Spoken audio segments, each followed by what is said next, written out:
Imagine you're sitting across from a signer during a notarization. The signer hands you a driver's license, but they look nothing like the photo on the ID. Is it just a change in appearance, or is it fraud?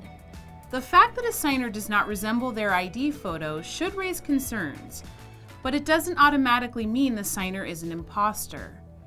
You can't completely rely on physical appearance alone.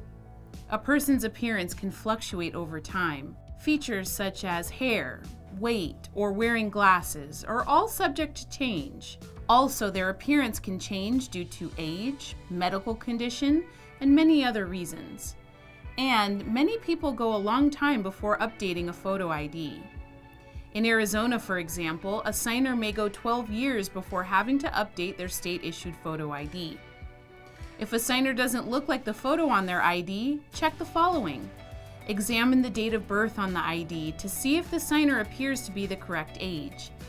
If the ID lists the signer as 65 years old, but the signer appears to be in their 20s, that would be a red flag. Next, compare the traits that aren't likely to change over time in the photo with the signer's appearance. Examples are the shape of the signer's ears, eyes, nose, and jaw, or the distance between facial features. Check the description information on the ID against the signer's appearance. For example, do the signer's height and eye color match what's listed on the ID? If only one feature, like a beard or hairstyle, doesn't match, but all other information does, take that into account when you decide whether to accept the ID.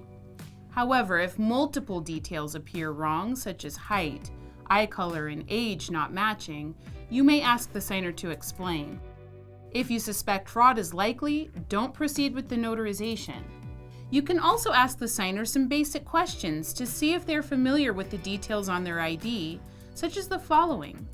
What is your zip code? What is your date of birth?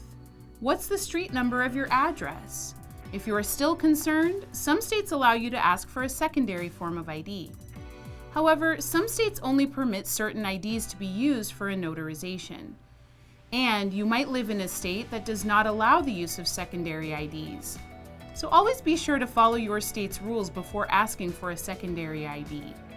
Ultimately, you must make a reasonable judgment.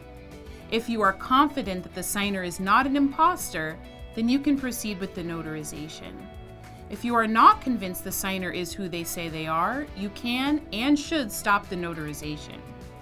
As always, if you have a specific notary question, please call the NNA hotline.